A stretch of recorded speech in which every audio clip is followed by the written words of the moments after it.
Welcome, everyone. Welcome to our MVP 365 virtual Chalk Talk with Coach Taylor Jenkins. I'm Michael Wallace. Listen, these are unprecedented times, but we're still united together, doing this the way that we always do, and we want to do it in terms of giving you the best insight that we can with Coach Jenkins and myself as we move forward. Listen, this is presented by Gold Strike and MGM Resort.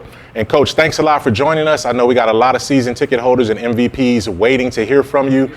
We miss you guys all as fans, and I know the team misses you as well. But Coach, first and foremost, how have you been, and what do you miss most about being engaged with our fans right now? Mike, first off, thank you so much for putting all this together, the entire team. It's everyone. Miss our fans, our great fans. Obviously, I know you said we've got our season ticket holders and our MVPs on tonight. Excited to engage one.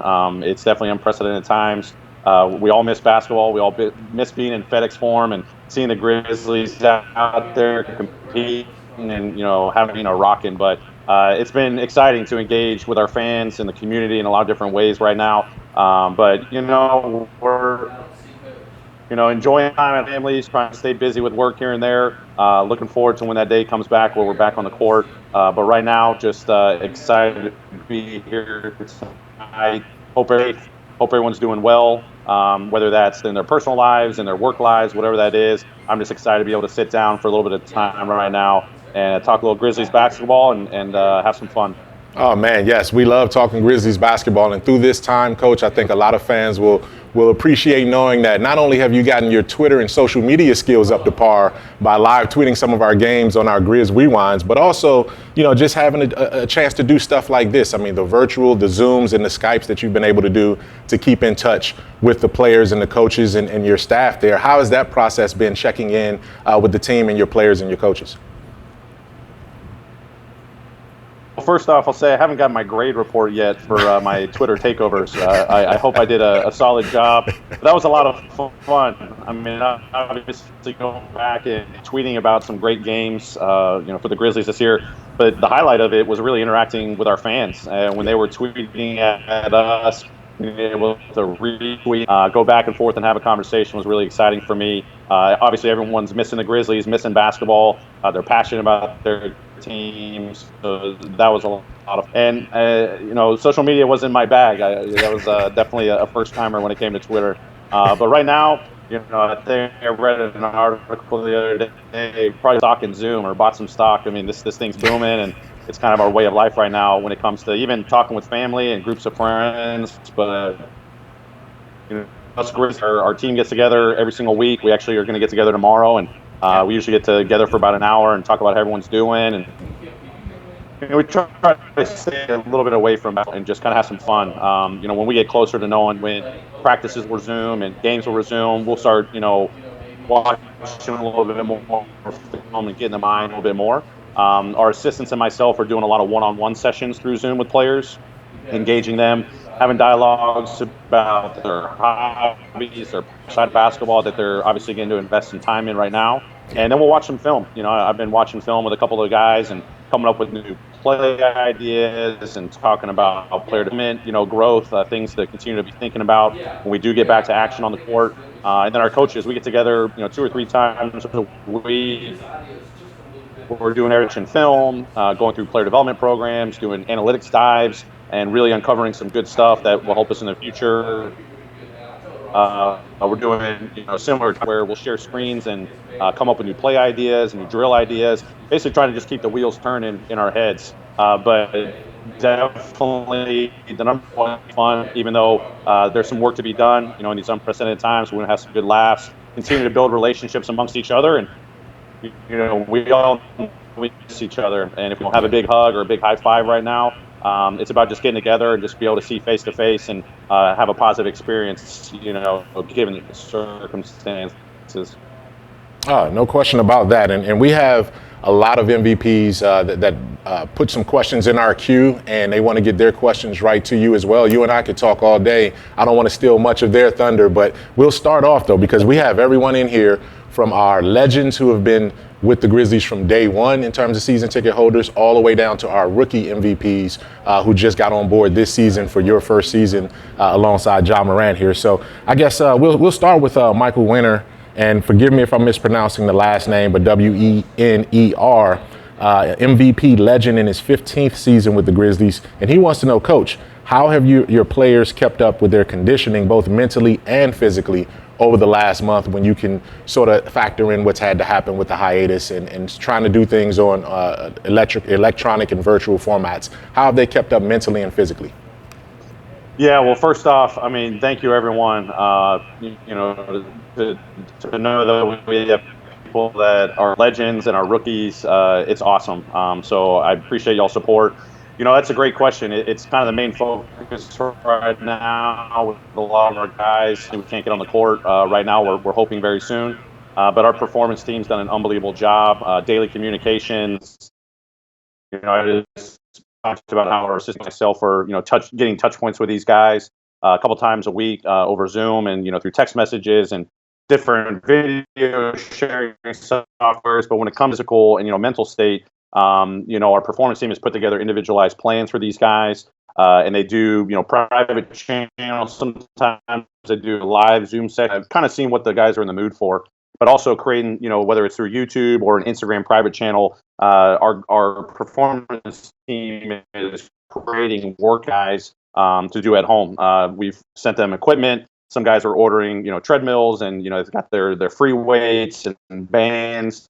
So they're kind of doing a collaborative effort where, even though we're not together, they're able still to use this new technology or technology that's been around, Zoom and Instagram and YouTube, a platform where they can, stay in shape. Obviously, it's hard right now where it's hard to do testing and truly know where guys are at.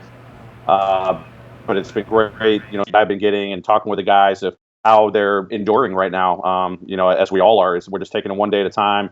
We're finding different avenues to stay strong and mentally healthy and exploring other areas of our lives.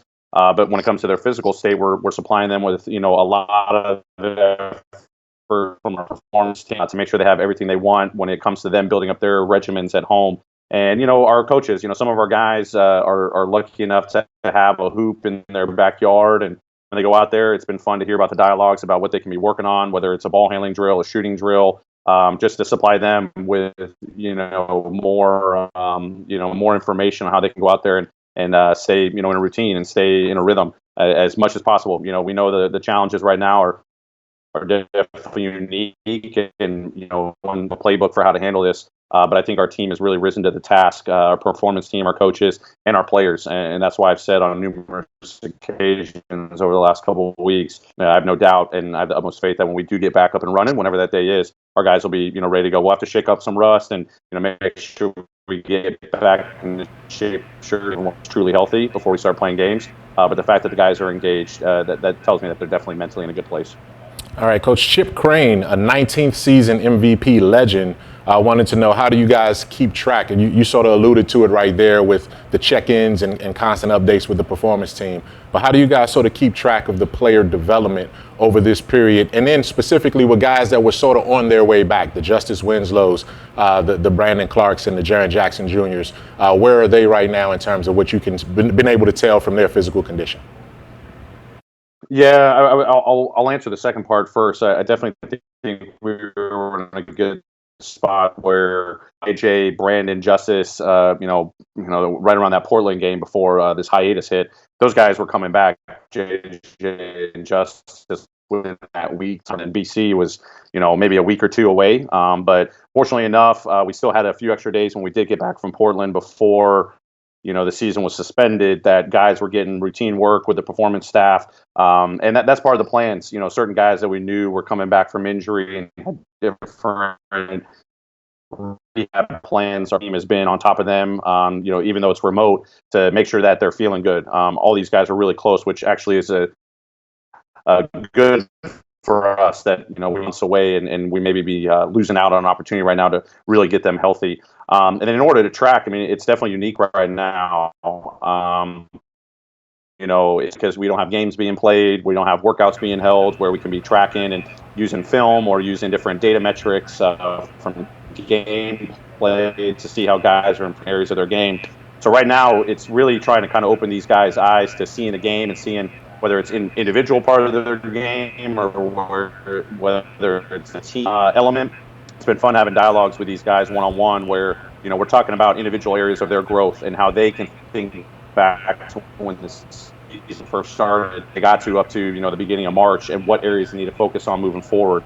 Even though they're not playing games right now and practicing, they know that's a priority. So that we're solidifying these player development plans for these guys where there's constant buy-in. I think that's a great thing about our team and kind of our daily operation is player development's at the core of what we do. But now we can't get on the court, so let's have active engagement, whether it's film sharing from screen to screen. Let's just have open and honest dialogue. As I mentioned earlier, we've been doing a lot of analytical projects and, finding some hard truths sometimes with these guys and showing them where they can significantly get better. But also, this is where you've significantly gotten better. And here's the film that matches that. And we just got to keep riding that wave. And right now, it's more of a dialogue-based thing so that when we do get back up and run, have an idea of the key areas to focus on individually and as a team, and then we can all collaboratively get back together and get after it.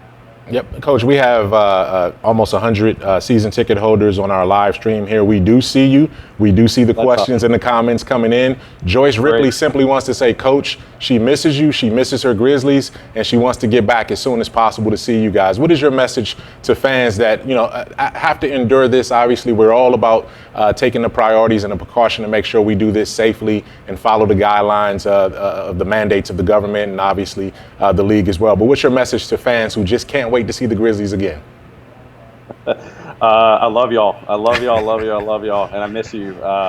It's what we all live for as basketball coaches and players every single day, to be able to and perform at a high level and compete in front of our great fans. And I'm so thankful for the support. I can't say that enough. And what we're going through right now, we will be back together. And when I say we, it's all of us. It's the Grizzlies players and coaches and staff and great fans and everyone that packs the gym and is at home watching games. Everyone that's a part of the Grizzlies experience, we're going to be back. And hopefully we're taking advantage of this time, sitting back and we're just, twirling our thumbs. We're getting active and finding new ways to get creative to make our Grizzlies experience better. That's obviously what we're thinking about every single day. But when we get back up and running here, it's been awesome to see the excitement in the city for what we've accomplished so far this season. We've got so many more years ahead, and it's been awesome to see the support and feel the support every single day from our great fan base. That when you come to work every single day as a Greater Grizzlies coach, you've got a high expectation because you've got this great fan base that's going to support you every single day. So we know we got to go out there and perform at our best. I love y'all. I miss y'all. It's tough to be away. I'm soaking up as much family time as I can right now and still balance some work. But we're in it, and when we get back together, we all get back together. Let's have fun, and let's keep building this momentum forward. And we can't do it without y'all. We can't do it. One of the things that obviously the Grizzlies coaching staff and front office and the community has been united on is relief efforts amid COVID-19, some of the COVID-19 relief. The Grizzlies Community Assist Fund, Coach, you were vital in that development as well. And Jaren Jackson Jr. and yourself bought catered lunches for frontline workers at some of our testing sites here. We've seen the work that Justice Winslow and Elliot Perry put in terms of the 14-day food boxes. Gorgie Jing is doing things internationally over in Africa and Sudan. So from almost every single area on the roster and in the front office, this organization is committed to the relief efforts. Just speak to how important that is in terms of community engagement and community involvement to help the community get through this process. I mean, it's vital. It's important. And, it's obviously great right now to know that there's so many people within the Grizzlies organization, outside the Grizzlies organization, throughout the entire city and the state. Obviously, this is a global, pandemic. This is a matter at hand. And to know that there's so many people reaching down into their hearts, and whether it's a financial gift, whether it's meals, whether it's interactions, whether it's actually going out and, the appropriate way, doing something hands-on during this time. My hope is that this continues, that, one of the great things about the city is that the community here is so strong. And, it's incumbent of all of us to continue to pour back into the community in whatever fashion that it is.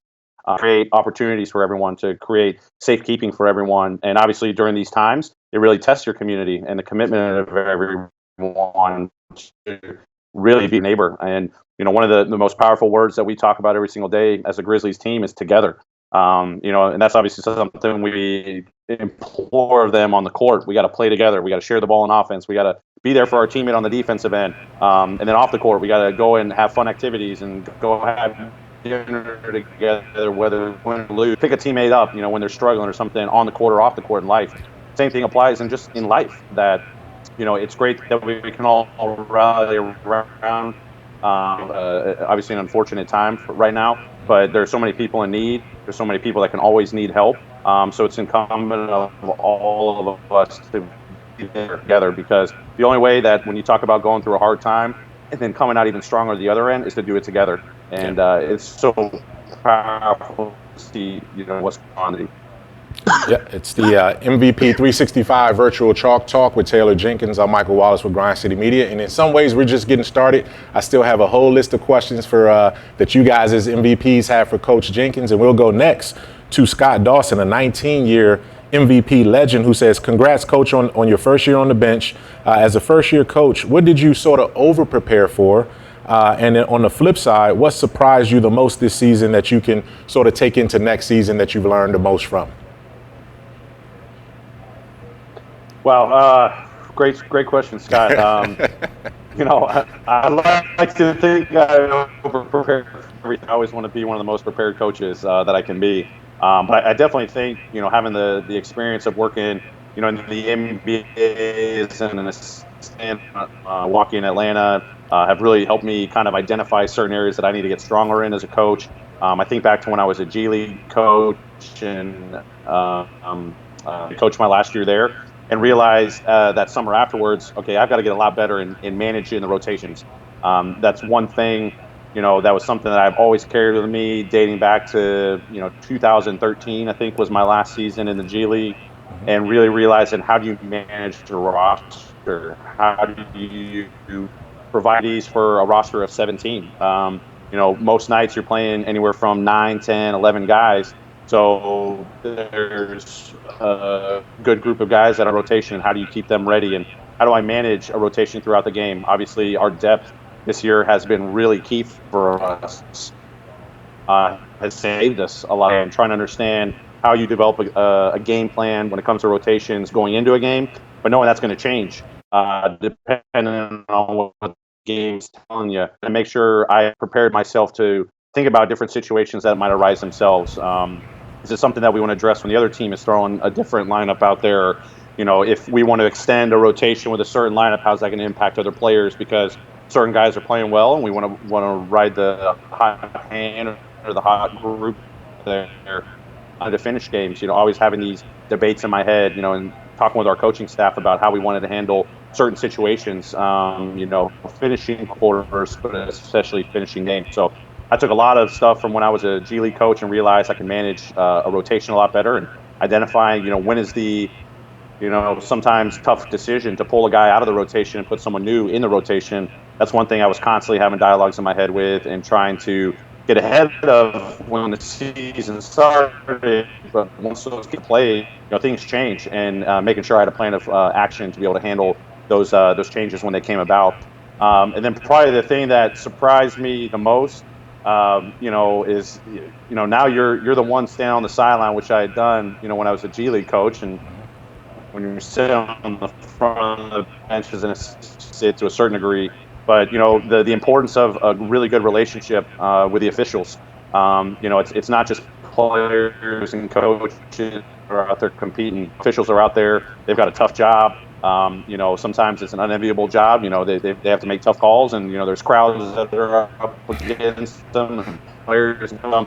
So for me, it's trying to strike the right balance of, I've got to protect our team and I got to protect our players and I got to get my points across, but doing it in a professional way. And done a great job the last couple of years trying to foster a more positive relationship amongst all three parties, players, coaches, and officials. And that was a surprise to see the level of respect a lot of the officials had for me as a first-time head coach, and kind of navigating how far I can maybe take it a little bit with an official to make a stern point here and there, but really realizing that we're all in this to try to create a great environment for a great sport, and no one's trying to take away from it and get bigger. So that was a little bit of a surprise to really have those dialogues with the officials, knowing that if I'm in this position for a really long time, I want to start off on the right foot and end on the right foot, and know that we're going to go to toe to toe every now and then. But that was a great eye opener for me, and something that I do want to invest in myself as the years go on.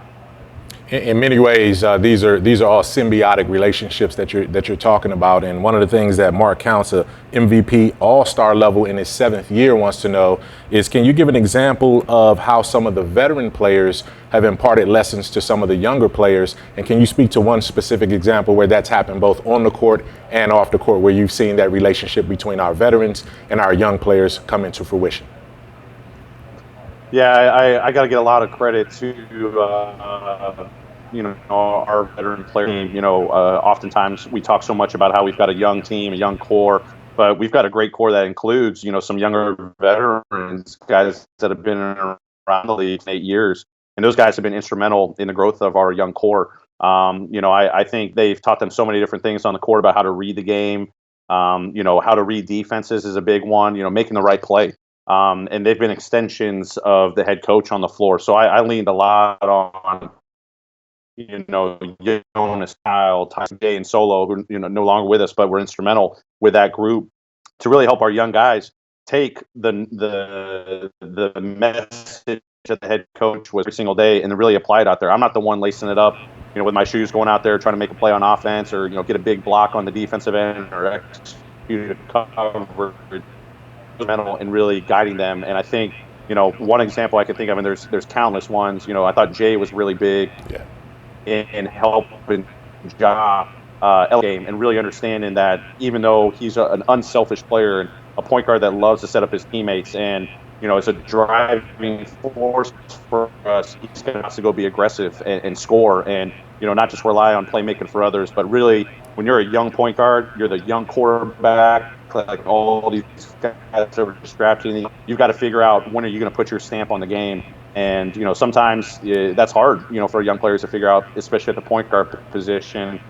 But numerous times seeing Jay pull Ja over the side during a free throw, or coming off of the court during a timeout, and I would go to Jay and say, hey, you guys, I already got you covered. I told him he's got to make this play on the offensive end. He's got to turn the corner and go look to score first. And that was reassuring for me, because, again, that was taking the head coach's vision and thought, but the players already enacting on it. And that was very powerful for me as a first-time head coach. And then off the court, when I think about the locker room, the locker heartbeat of what we do every single day, and that's a sanctuary for our players.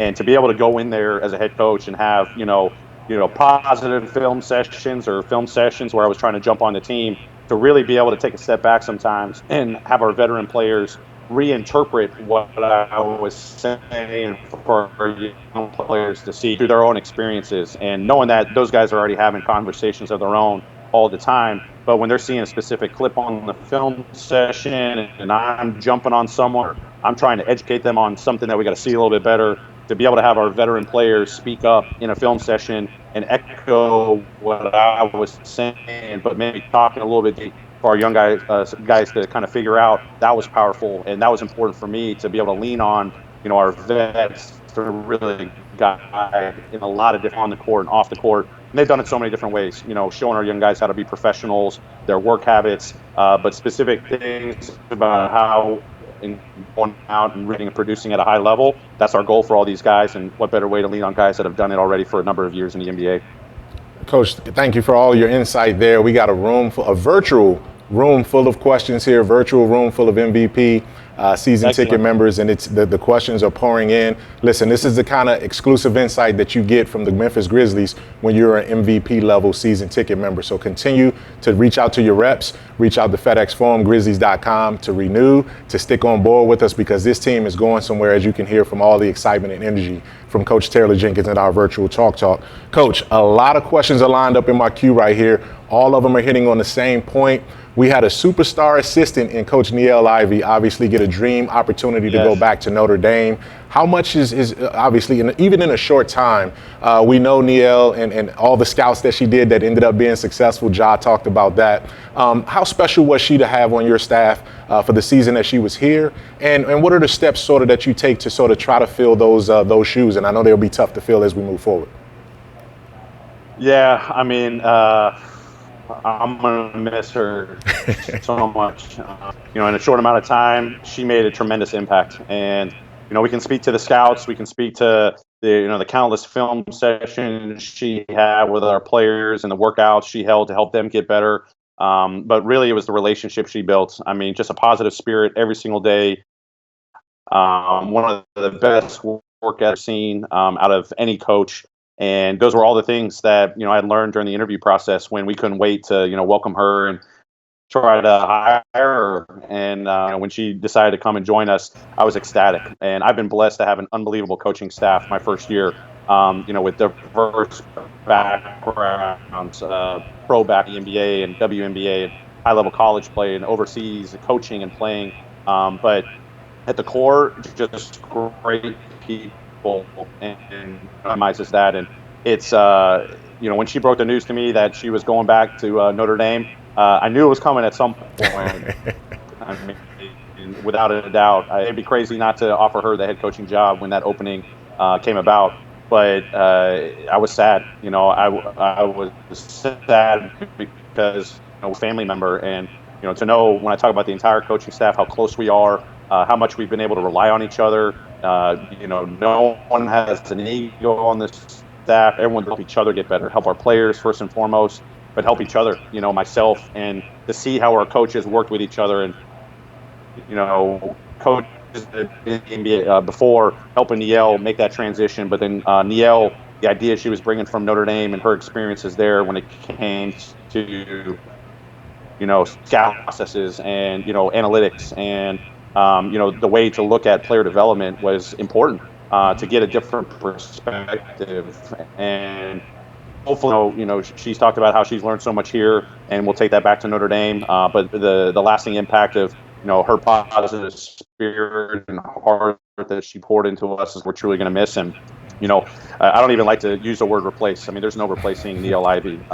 Now it's on us to try to find another coach that's going to bring a great passion for the game, a great ability to teach the game, and a love for the game, and a love for building relationships. And Niele, and I said, I'm going to be blowing up your phone all the time, checking on you, trying to learn from you. And I know she echoed the same to me. But this is a relationship, even in just one season, it's going to last a lifetime. And when you can make an impact like that, and to hear what our players, the experiences they've had with her and how much they're going to miss her, and the takeaways that they've gotten from her mean a lot to me, knowing that she made a great impact here. We made the perfect hire, like we did with the rest of our coaching staff, on us to go make another perfect hire. And we're going to be cheering for her from afar and be adopted Notre Dame fans for sure.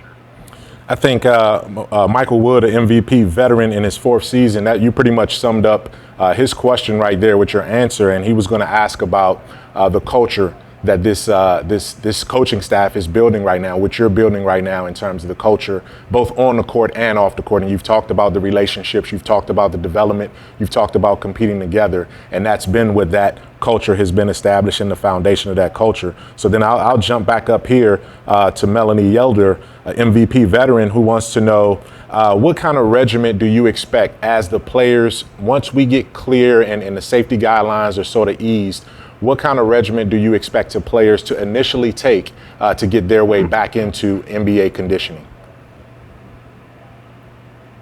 Yeah, I mean, excuse me, when we get kind of back up and running and we follow the guidance first and foremost from health experts, our local and state governments, and through the NBA. I mean, it's been unbelievable to see the evolution of where we're at over these last 6 weeks, of the amount of communication and planning that there is no script for this, and how much reliance there is on the data and the science out there to make sure that, we're talking about NBA players, but we're also talking about the larger community being safe. So once we've got, those hurdles kind of cleared and kind of open up, which we're kind of navigating right now, just, provided updates there. It's basically trying to just work hand in hand with our performance staff. We meet every single week with our performance staff, as a coaching staff, and talking about, this return to, practice and return to play program. And it's very similar to our process that we've had all season long with our performance staff, where we're constantly trying to figure out, number one, what do we want to do for the team? Overarching, what is our goal for the team? Knowing that we're probably going to become an individual workout model that will then lead into team practices and team workouts prior to even playing games, kind of like an on-ramp process. But then knowing what's most important for each individual player. Obviously, when you're away from basketball right now with limited resources to kind of truly stay in NBA game shape, rhythm of basketball, you're not really able to replicate, without having, the full team around each other.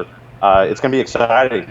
It's going to be an exciting challenge that, even when the season started, about how we want to navigate each individual player's regimen, the team's regimen. There'll be a lot of effort in knowing first and foremost what they need to do with our performance staff in the weight room, in the training room, to get them up into, where they've been at, NBA game shape-wise. Dialogues that we've already been having, as a coaching staff with our player development plans. We just kind of jumped right back into it. Shake a little bit of rust off, but try to get the guys just working on what their routines had previously been, exploring some of the new areas to maybe kind of work on.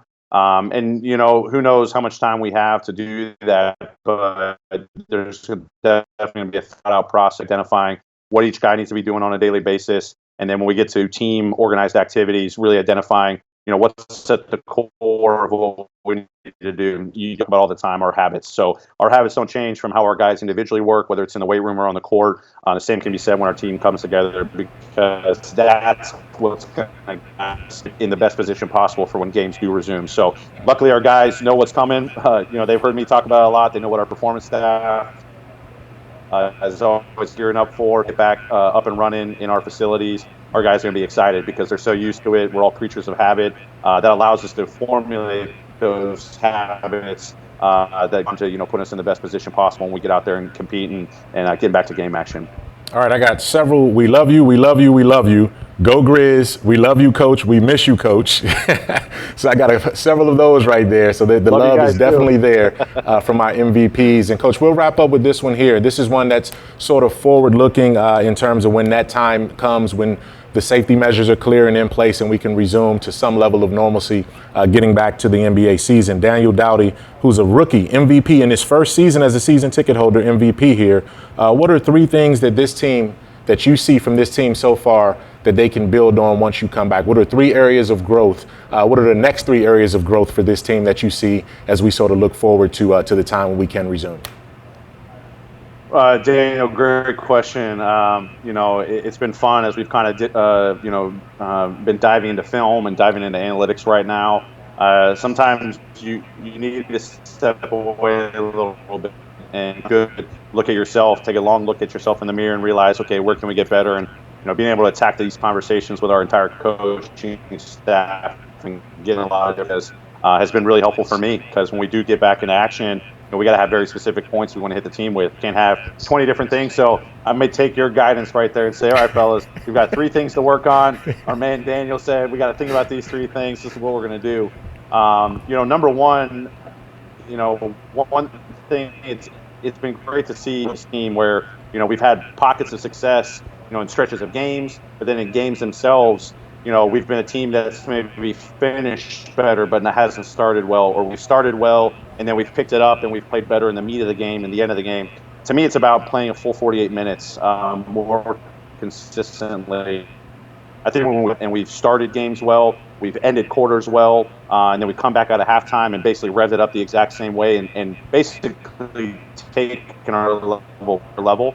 I think that's where we got to get a lot better, is that we have to be more consistent in how we start games and how we finish quarters. The media of the quarters, it's a game, there's going to be ups and downs throughout, but we've got to have a better pulse on how to start games stronger, start halves stronger, so the first and the third quarter, and then how we finish. I think we've actually, for a young team, been pretty good at finishing games, but we've got to be better at finishing that first and third quarter a little bit better, and analytics have shown that for us. That's on me as a coach to figure out, is it rotations based, is it play call based, is it strategy based, but really guiding these guys from film and really getting them just to own it, and as a coach, that's the number one thing that I'm probably going to be thinking about. Offensively, it's been great to see how our guys have really gravitated to embracing our style of play, one month after the other, and to really start hitting our stride when 2020 came around back in January. So, being a team that's a league leader in the paint has always been big for us. But I think one area that we've really struggled in is turning the ball over. And as aggressive as we want to play, sometimes we get a little careless with the ball, or we're not really in sync and we're making maybe the wrong read, and that just comes with time. That just comes with experience, and we just got to keep showing our guys, we've got to live with some turnovers every now and then because we want to be an aggressive style of play on the offensive end. It's going to come with the territory, but can we get better?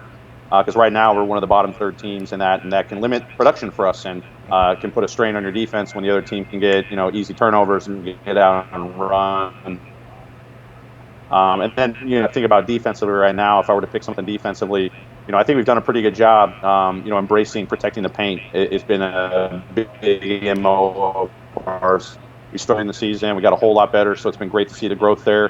But I think finishing plays has been something that we've struggled with. I think we do set a good tone on early possession. To see a young team and a new team, I like to think about us as a new team. You've got a lot of new players, whether they're young or more experienced. You've just got a new team, new system of play.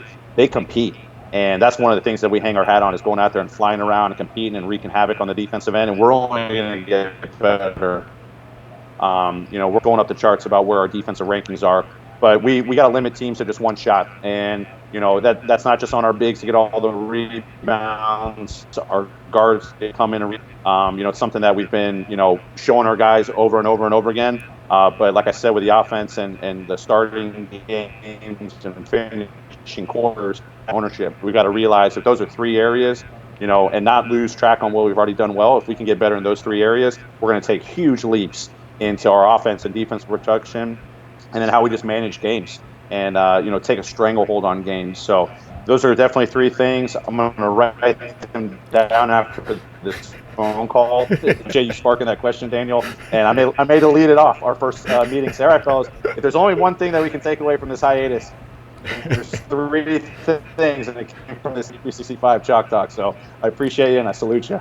Hey, I tell you what, and listen, man, that's the kind of insight, again, that you can only get as an MVP season ticket member with the Memphis Grizzlies. As you've heard from Coach Taylor Jenkins, some phenomenal insight.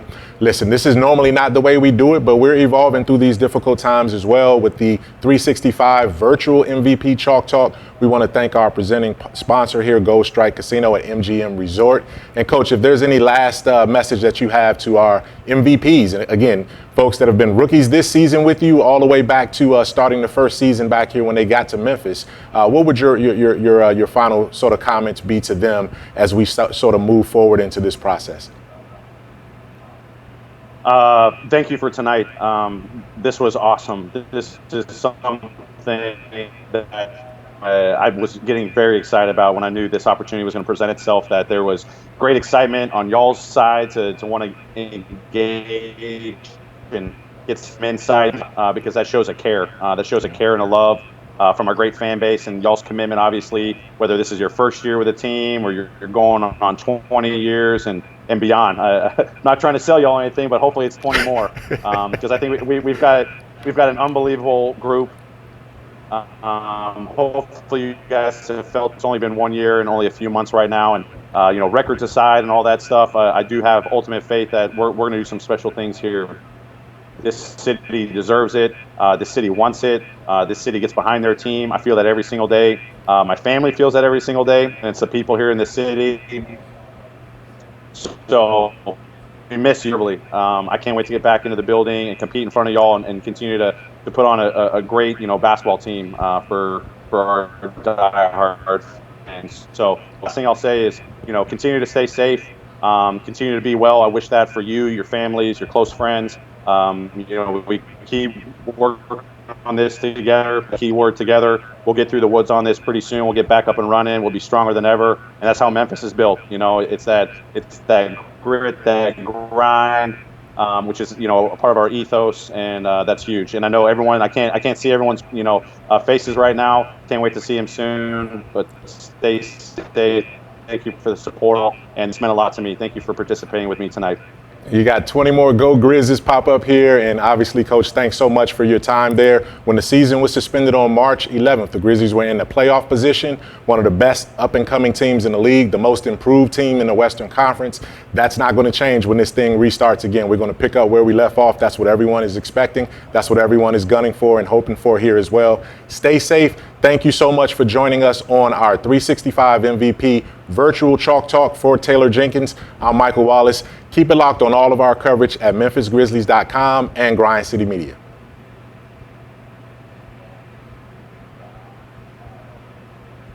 All right. Thank you, Coach. I appreciate that, man. And I'm gonna take you up. I'm gonna take you up on that.